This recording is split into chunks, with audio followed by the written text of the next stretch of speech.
Hey there, my friends, and thanks a lot for watching this video. I'm Spencer Hughes, the creator and host of the Hughes from the Heart podcast, and I hope you'll check it out at hughesfromtheheart.com. And if you would be so kind as to subscribe to the podcast, I guarantee you it's the best dollar a month you will ever spend. I have a 7-day free trial right now at patreon.com/Spencer Hughes. A very life-changing and very short, you could almost call it a pamphlet, not a book, came out in 1935, and it was by Emmet Fox, the writer and the philosopher. It was called The 7-Day Mental Diet. And if you see me looking down and reading, I'm reading from my Kindle here because I picked up, I think this was even free, or maybe it was 99 cents, The 7-Day Mental Diet. And it was written a long time ago. It has a preface here by someone by the name of Rou Malan, I believe is how you pronounce the name, R-O-U-X, Rou Malan, and a self-proclaimed specialist, pastoral counselor, and personal growth coach. Now, I know nothing about this individual, but I am familiar with the 7-Day Mental Diet. And I want to read to you from this book. And it talks about how, and we're going to do this in several parts here. I don't want to make my videos overly long here, so we'll cut it up into several segments here, okay, so they're more digestible. But there's so much focus these days on food diets, right? And everybody, it's just like religion and just like politics and just like sports teams. Everyone's convinced that theirs is the best. Their religion's the best, their sports team's the best, their political party's the best, and their diet is the best. You got people who swear by keto, people who swear by vegan, people who swear by the Mediterranean diet, the carnivore diet, which is one of the silliest things I've ever heard in my life. And I'm sorry if you're a proponent of it. I don't know any doctor that will tell you that eating red meat constantly is a good thing for your body. I just don't buy it. I don't buy it. I think a lot of these diets are fads. But my bottom line with this is that there's so much emphasis. You look at the magazines on the magazine rack at the supermarket and the checkout stands, and almost every one on the cover has some kind of a diet that's being proposed. And that was certainly the case through the 90s and the early 2000s. You had one diet after another. Some don't even exist anymore. Some young people today may never have even heard of them. And keto used to be called Atkins. I mean, basically, it was the Atkins diet. And I don't know whatever became of Atkins. I think it's still going on. I think it still exists, obviously. You can still eat by the Atkins diet. But no one talks about Atkins anymore. And that was one of the most popular diets in the world. Best-selling book.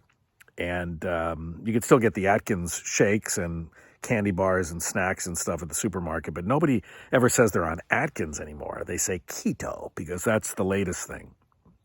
Well, what Emmet Fox was talking about was far different. He was talking about a mental diet. And when was the last time you saw a headline at the supermarket talking about mentally dieting? Dieting for your brain, for your mind, for your psyche, for your mental health. Nobody ever talks about this. And that's what's fascinating about this, is Emmet Fox was talking about this in 1935. And the author of this piece here that kind of encapsulates what Emmet Fox was talking about says the most important of all factors in your life is the mental diet on which you live. It is the food which you furnish to your mind that I point to my head as if the mind's in the head. I'm not convinced that it's in the head. I think the mind is throughout the body and even outside of the body. So I shouldn't do that. I should be pointing to my brain, not my mind. But it is the food that you furnish to your mind that determines the whole character of your life. It is the thoughts you allow yourself to think, the subjects that you allow your mind to dwell upon, which make you and your surroundings what you are. And he wrote a very simple equation here, which I love simplicity. The older I get, the simpler I want life to be and things to be. And I think fundamentally life is simple. We just overly complicate it. But here's the formula. The thoughts that you think plus the subjects your mind dwells on. The thoughts you think plus the subjects your mind dwells on equals making you and your surroundings what you are and what they are. The thoughts you think and the subjects your mind dwells on equals you and your surroundings, and it makes what you are and what your surroundings are. Everything in your life today is the state of your body, whether healthy or sick, the state of your fortune, whether prosperous or impoverished, the state of your home, whether happy or the reverse, the present condition of every phase of your life is entirely conditioned by the thoughts and feelings which you have entertained in the past, by the habitual tone of your past thinking. And this is very important to remember. The condition of your life tomorrow and next week and next year will be entirely conditioned by the thoughts and feelings which you choose to entertain from now onwards. So, in other words, you choose your life, you choose all the conditions of your life. That's a woodpecker. I love the call of a woodpecker. You may even hear him start pecking that wood, that little pecker wood. Anyway, in other words, you choose your life, you choose all the conditions of your life when you choose the thoughts upon which you allow your mind to dwell. Thought is the real causative force in life, and there is no other.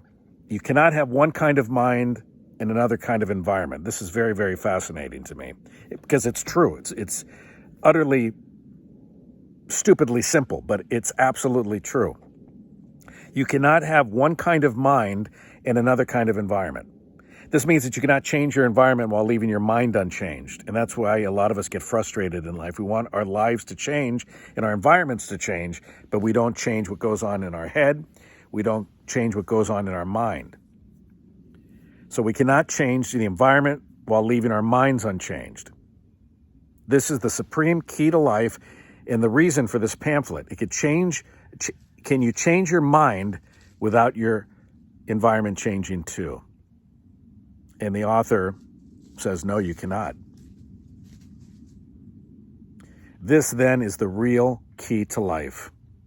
If you change your mind, your conditions must change too. Your body must change. Your daily work or other activities must change. Not can change, should change, must change. Your daily work or other activities must change. Your home must change. The color tone of your whole life must change. For whether you will be habitually happy and cheerful or low-spirited and fearful depends entirely on the quality of the mental food upon which you diet yourself. That's Penelope Featherwick, our English setter, trampling through the dried leaves, if you hear some noise in the background there. Please be very clear about this, writes the author. If you change your mind, your conditions must change too. We are transformed by the renewing of our minds, so now you will see that your mental diet is really the most important thing in your whole life. We'll pause here and we'll continue on another video, but I want to spend a few videos on this 7-day mental diet, okay? I hope you will like the video. I hope you will give me a follow. My name is Spencer Hughes. Again, I am just a regular guy out here with my family in the woods of the Pacific Northwest, recovering Californian, recovering Catholic, recovering human being, recovering Republican, if you must know all these things. But we'll get to know each other pretty well here on the channel. And I am also going to be doing some maybe shorter form TikToks as well. You can find me there under Radio Spencer. And I appreciate it very much. Again, check out my podcast. I think you'll like it. There's entirely free episodes at hughesfromtheheart.com. Dozens of them you can listen to right now. And I also have my paid podcast with a 7-day free trial. And that's $1 a month. I mean, I know that, believe me, I am just drained. I know how expensive life is. My family understands how expensive everything is. So I'm not charging you $100 a month, although you get easily probably thousands of dollars worth of benefit from the podcast, all for $1 a month. 7-day free trial. That's at patreon.com/Spencer Hughes.